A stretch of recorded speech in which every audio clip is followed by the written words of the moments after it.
Her name was Regina. It's a wonder I don't remember her last name, given the impact she had on me in the summer of 1984. Regina was a brilliant woman who was heading off to Harvard Medical School in the fall. That summer, she and I were both hired as interns at a major pharmaceutical firm in the Midwest. The company arranged housing, and Regina and I were assigned as roommates. She taught me a lot that summer about what it takes to create a new drug, the years of clinical trials and testing. But that's not all I learned from Regina that summer. You see, Regina was black. I grew up in a predominantly white neighborhood, and I had never really had a long conversation with a black person before. In fact, my grandfather, who lived with us, called black people schwarzes, a Yiddish term which literally means blacks, but was often used as a derogatory word. When I was 12 years old, I remember my father coming home in a panic, saying he was just robbed at gunpoint by a black man in Gary, Indiana. And when I was 16 years old, I was driving back from Chicago, and I got lost. I took a wrong turn. I ended up on the south side of Chicago, a predominantly black neighborhood. I stopped at a 7-Eleven convenience store to ask for directions, and before I could get out of the car, a drunk black man tried to get in. I was pee in my pants, scared. I quickly locked the doors, rolled up the windows, and got out of there. I drove around until I found a police car. And the very first thing out of that police officer's mouth was, "What are you doing in this neighborhood, white girl?" My impressions about black people were formed by what I heard and what I experienced. And this is how prejudices get formed. Often by what we hear, by those we love and trust, and then experiences that back it up. But it's not as simple as that. See, we all have something called confirmation bias, which means we look for those experiences as evidence to confirm what we already believe, and we ignore and we refute experiences and evidence that refutes it, that goes against it. So the black robber and the drunk black man confirmed my belief that blacks were up to no good. And yet at the same time, I probably ignored a nice black sales lady that waited on me in a store. And I barely gave a second thought to the nice black police officer who helped me get back home. So here I was, rooming with Regina. And that summer, we also carpooled with 3 male colleagues, all black. I remember one time on our way to work, I was sitting in the back seat, and I was looking out the window at a stoplight. There was a white woman in the car next to me, and she looked over at me, and she kind of did a double take. And then she mouthed, "Are you okay?" As if just being a white woman in a car with 4 black people must have meant something nefarious was at hand. I turned to the people in the car and I told them what just happened, and they weren't even surprised. In fact, I learned a lot from all of them that summer.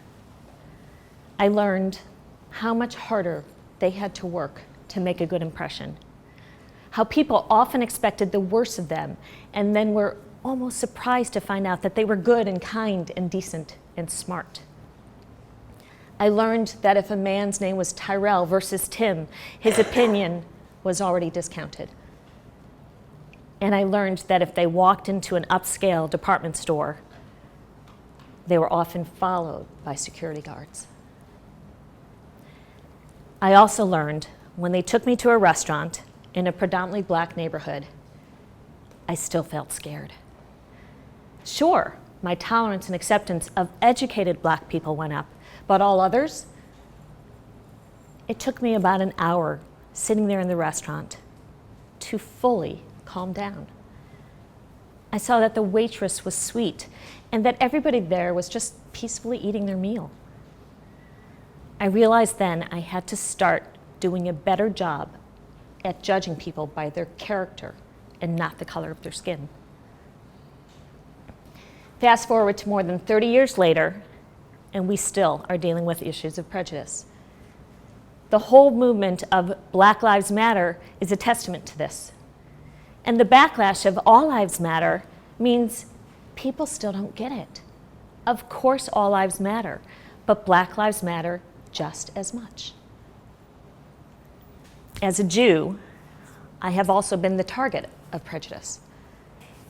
My in-laws are Holocaust survivors, and I have a lot of distant relatives who were murdered at Auschwitz. My oldest son came home one day and he said some boys threw coins at his feet and said, "Pick it up, Jew, you know you want it." And in 2017, there has been an 86% spike in anti-Semitic incidents in the US alone. And it doesn't stop there. There are those who hate or are suspicious of all Muslims because a small percentage of them have tried to kidnap the religion for their own radical agenda. There are those who believe that all Polish people are stupid, or Irish are drunkards, or Mexicans are lazy, or Protestants are too uptight. People thinking that other people are worse just because they're different. So I want you to all do me a favor and take a look at one of your neighbors. Just take a look. You'll notice the physical differences. Maybe their hair is different, or the color of their skin. Maybe their eye color is different. I would say maybe what they're wearing, but we've got a lot of Rutgers Prep in red. The physical differences you'll notice, but what you won't notice are all the differences going on inside their head. They may have a different religious belief than you. They may feel differently about global warming or gun rights or what to do for our environment. They may have a different view on world politics, world economics. They may have been raised with different family values, or they may have different thoughts about what constitutes a family. They may have a different sexual orientation or a different ethnic background. Right here, in this audience alone, you are already in a sea of differences. I do not know if we will ever live in a world of total tolerance, but I do know that each of us here today can make choices to create a more tolerant, accepting world. I have to say, I am a self-dubbed queen of choice. I wrote a book about choices, I speak about choices, and in my executive coaching practice, I help leaders make choices all the time to maximize their potential. What we believe about ourselves and others is a choice. The way we treat others is a choice. And what we do to create a more tolerant, accepting world is a choice. So what can we do? What difference can we make? What choices can we choose? Well, let me tell you what I've done. The first thing I chose to do was to become more conscious, more aware of my prejudices. I didn't even realize how prejudiced I was against blacks until Regina opened that door, and my very first thought was, uh-oh. And then I saw her afro, and I thought, what's that all about? Aren't blacks supposed to relax their hair to fit in? I took it as a sign of defiance, and I felt scared, and I felt suspicious. But I didn't want to feel that way about my roommate. I really didn't want to feel that way. So the second thing I chose to do was to become curious, to ask her about her background, her experiences, her likes, her dislikes, her family, her boyfriends. I really wanted to get to know Regina as a person and not as a color. The third thing I chose to do was to become more empathetic to her hardships and to the hardships of others. I can sometimes hide the fact that I'm Jewish. If someone wishes me Merry Christmas, I often just say, Merry Christmas to you too. But a black person can't hide their color.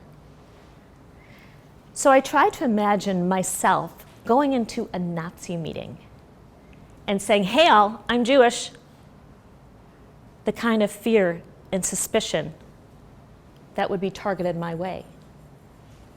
And I tried to take that emotion and then transfer it to thinking, what if I stepped into a store and was followed by a security guard? And this little emotional mental exercise helped me feel more compassionate. So conscious, curious, compassionate, but I didn't want to stop there. So I decided to become more committed. Committed to looking at every time I prejudged someone or a group of people. So what did I feel about those who voted opposite from me in the last election? Did I think they were stupid or racist or uncaring? What did I feel about all Asians? Did I think they were all smart or Hispanics all friendly? Because those sorts of positive stereotypes are also forms of prejudging. Prejudging people based on groups, prejudging people based on backgrounds, prejudging, prejudice. So I chose to be committed to make sure that I stopped myself anytime I caught myself prejudging anyone and not getting to know them as individuals. The next thing I chose to do was to be courageous. It's not easy for me to stand up here and admit that I once held these prejudices.